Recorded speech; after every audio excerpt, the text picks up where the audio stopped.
नमस्कार, मेरा नाम है साहजेब और आप देखना शुरू कर चुके हैं next nine news political byte. देखिए, ज़िक्र करना जो है इस बात का बेहद ज़्यादा ज़रूरी है क्योंकि आजकल देश में जिस तरीके की भ्रामक और जिस तरीके की गलत अफ़वाहें और बातें फैलाई जाती है, उसको लेकर के एक बड़ा खुलासा करना ज़रूरी है। देखिए, हमारे जो विदेश मंत्री हैं एस जयशंकर, उन्होंने एक बयान दिया कि चीन जो है एक बड़ी इकोनॉमी है, उससे लड़ना जो है वो बेहद ज़्यादा मुश्किल है। यानी कि भारत को चीन के आगे दब करके रहना चाहिए।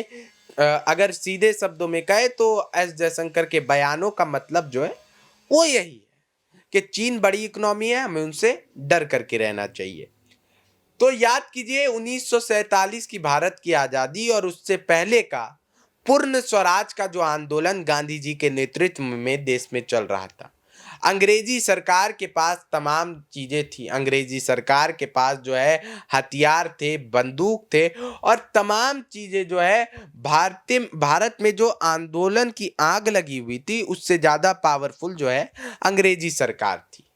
लेकिन उस समय किसी ने अपने घुटने नहीं टेके थे, उस समय किसी ने नहीं कहा था कि ये सरकार तो मजबूत है, इसके सामने तो झुक करके रहना होगा। जो पूर्ण स्वराज आंदोलन से और महात्मा गांधी के नेतृत्व में जो जिस तरीके के आंदोलन चल रहे थे उससे जुड़े हुए थे। लेकिन उस समय भी एक वर्ग ऐसा था जो मानता था कि अंग्रेज को देश से भगा पाना मुश्किल है। ये बहुत पावरफुल लोग हैं, उसमें वीडी सावरकर का भी नाम आप ले सकते हैं।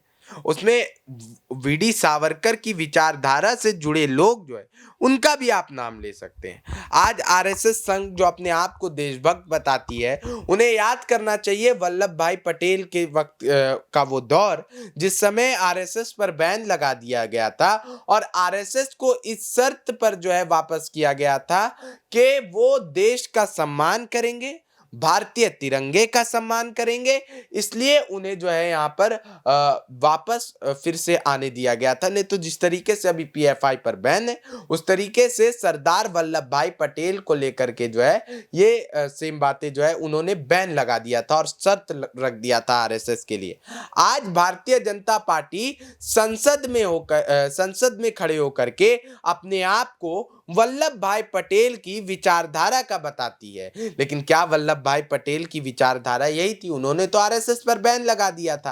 अब देखिए कि वीडी सावरकर को लेकर के ये कहा जाता है कि अंग्रेजी शासकों के सामने उन्होंने माफी मांग ली थी, घुटने टेक लिए थे, उन्होंने कहा था कि जो है और उन पर आरोप लगता है कि जो अंग्रेजी फौज थी उसको ताकत पहुंचाने का अंदरूनी रूप से जो है वो काम करते हुए नजर आ रहे थे। उनकी चिट्ठी जो है उसमें भी लिखा हुआ है अंग्रेजी सरकार से उन्होंने माफी मांगी थी, यानी वो पावरफुल के आगे वो झुक गए थे।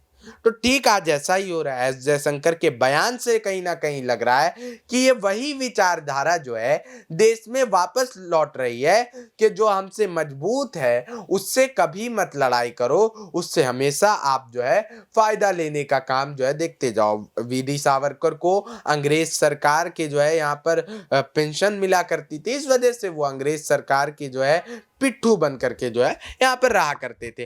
तो अब देखिए कि कांग्रेस पार्टी जो है इस पर लगातार निशाना साधते हुए और लगातार जो है भारतीय जनता पार्टी पर भी जो है इस मुद्दे को लेकर के निशाना साधते हुए नजर आ रही है। अब राहुल गांधी को लेकर के एक बड़ा सवाल जो है यहाँ पर खड़ा हो गया कि राहुल गांधी ने विदेश में जाकर के जो है यहाँ पर बेइज्जती की है, भारत का जो है अपमान किया है विदेश में जाकर के। अब जिस तरीके से प्रधानमंत्री नरेंद्र मोदी चीन को क्लीन चिट दे देते हैं तमाम मुद्दों पर, भले ही वो देश के अंदर कर रहे हैं ये चीज, लेकिन ये चीज पूरा विश्व देख रहा है। जिस तरीके से बीबीसी के ऊपर कार्रवाई होती है वो चीज भी पूरा विश्व देख रहा है और ये बातें किसी से छुपी हुई नहीं है। असली अपमान देश का इसी वक्त जो है वो होता हुआ नजर आ रहा है। आप देखिए कि जिस तरीके से भारतीय जनता पार्टी लगातार चीन को क्लीन चिट देते आई है। आप किस वजह से देते आई? देखिए, प्रधानमंत्री नरेंद्र मोदी की तो चीन से दोस्ती पुरानी है।